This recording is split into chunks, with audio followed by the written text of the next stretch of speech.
दोस्तों, पूरी दुनिया को हंसाने वाला चार्ली चैपलिन 1889 में इंग्लैंड में पैदा हुआ था। लेकिन लोगों के चेहरों पर मुस्कुराहट लाने वाले चार्ली चैपलिन की ज़िंदगी बचपन में मुश्किलात से भरी हुई थी।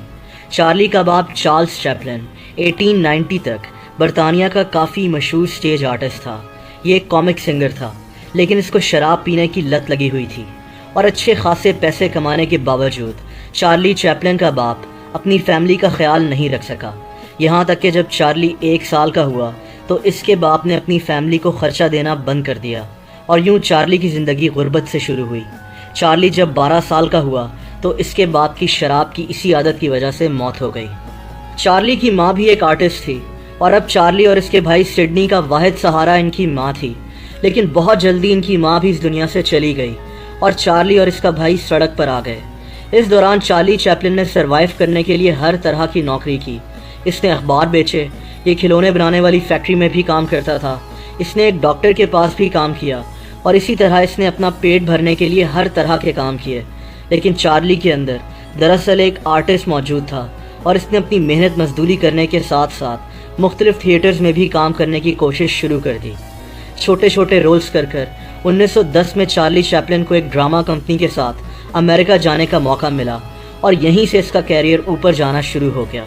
एक ड्रामा जिसका नाम a night in an English music hall था ने चार्ली चैपलिन को अमेरिका में काफ़ी मशहूर कर दिया। सिर्फ 2 साल के बाद 1912 में इसको एक फ़िल्म की ऑफ़र हो गई। दोस्तों, चार्ली चैपलिन की पहली फ़िल्म में इसको एक हफ्ते के सिर्फ $150 मिलते थे।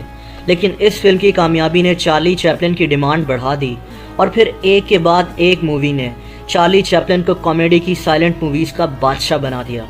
The women of Paris, the gold rush, the circus, city lights और इस जैसी कई मास्टरपीस मूवीज़ चार्ली चैपलिन के क्रेडिट पर हैं। चार्ली चैपलिन ने 4 किताबें भी लिखीं। ये एक म्यूजिशियन था और कई इंस्ट्रूमेंट्स भी प्ले कर लेता था। चार्ली ने 4 दफ़ा शादी की। इसके 8 बच्चे थे और इसकी आखिरी बीवी का नाम ऊना चैपलिन था।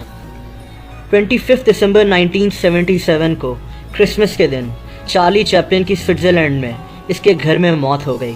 इसकी उम्र 88 साल थी। 2 दिन के बाद इसकी आखिरी रसूमात अदा कर इसको स्विट्ज़रलैंड में इसके घर के पास ही दफना दिया गया। लेकिन किसी के वहमो गुमान में नहीं था कि आगे क्या होने जा रहा है। चार्ली चैपलिन की मौत के तकरीबन 2 महीने के बाद 2 मार्च 1978 को चार्ली की बीवी ऊना चैपलिन को स्विट्ज़रलैंड की लोकल पुलिस की तरफ से एक कॉल आई। पुलिस ने ऊना चैपलिन को ऐसी बात बताई कि इसके होश उड़ गए। पुलिस के मुताबिक चार्ली चैपलिन की लाश इसकी कब्र से गायब थी। किसी ने चार्ली चैपलिन की कब्र को खोदकर चार्ली की लाश चोरी कर ली थी। पूरी दुनिया इस वाक़ये को सुनकर हैरान रह गई। दुनिया के मशहूर तरीन इंसानों में से एक चार्ली चैपलिन की लाश गायब हो चुकी थी। स्विट्ज़रलैंड की पुलिस ने इस केस पर काम करना शुरू कर दिया। लाश गायब होने के कुछ ही दिनों के बाद चार्ली की बीवी ऊना चैपलिन को एक कॉल मौसूल हुई। ये कॉल अगवाकारों की थी। इन्होंने चार्ली की बीवी को बताया कि चार्ली की लाश इनके कब्ज़े में है और इन्होंने चार्ली चैपलिन की लाश के बदले $6 लाख मांगे।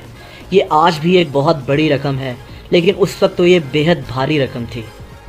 ये एक हैरत अंगेज़ बात थी कि एक लाश को अगवा कर उसके बदले तावान मांगा जा रहा था। चार्ली की बीवी ऊना ने पैसे देने से साफ इनकार कर दिया, लेकिन अगवाकारों ने इसके छोटे बच्चों को नुकसान पहुंचाने की भी धमकी दी। उस दौर में मोबाइल फ़ोन्स तो ना होने के बराबर थे, तो फ़ोन ज़्यादातर फ़ोन बूथ से ही किए जाते थे। पुलिस ने आसपास के इलाकों के तकरीबन 200 फ़ोन बूथ्स को मॉनिटर करना शुरू कर दिया। फ़ोन बूथ्स को टैप किया जाता था और इन 200 फ़ोन बूथ्स के आसपास सादा लिबास में पुलिस हर वक्त मौजूद रहती थी। ये मॉनिटरिंग काम आई। कुछ ही अरसे की मेहनत के बाद पुलिस ने 2 लोगों को चार्ली चैपलिन की लाश चुराने के इल्ज़ाम में गिरफ़्तार कर लिया। इन लोगों का नाम रोमन वार्डास और गैंस्ट्रो गैनिफ था। इन दोनों का ताल्लुक ईस्टर्न यूरोप से था और ये लोग मैकेनिक थे। इन्होंने स्विट्ज़रलैंड में पनाह ली हुई थी, यानी ये रेफ्यूजीज़ थे। इस जुर्म का मास्टरमाइंड रोमन वार्डास था। इन्होंने चार्ली चैपलिन की लाश को चोरी कर इसको चार्ली के घर से 1 मील दूर खेतों में दफन कर दिया था। पुलिस ने दोनों की मौजूदगी में चार्ली चैपलिन की लाश को खेतों से निकाला और इसको फिर से वापस इसकी कब्र में दफना दिया। अब की बार चार्ली चैपलिन की कब्र को कंक्रीट से पक्का करवाया गया ताकि इसकी लाश को दोबारा चोरी ना किया जा सके। मुजरिम और मास्टरमाइंड रोमन वारडास को 4.5 साल कैद की सज़ा सुनाई गई, जबकि दूसरे मुजरिम गैंस्टो गैनेफ को 18 महीने के लिए जेल भेज दिया गया। इन्होंने ये जुर्म एक इटालियन अखबार में शाया होने वाली एक कहानी को पढ़कर किया था। इन लोगों ने पकड़े जाने के बाद चार्ली चैपलिन की फैमिली से माफ़ी मांगी और चार्ली की बीवी ऊना ने इनकी माफ़ी कबूल कर इनको माफ़ भी कर दिया। लेकिन ये हैरत अंगेज़ वाक़या पूरी दुनिया को हैरान ज़रूर कर गया। चार्ली चैपलिन की कब्र आज भी स्विट्ज़रलैंड में ही मौजूद है।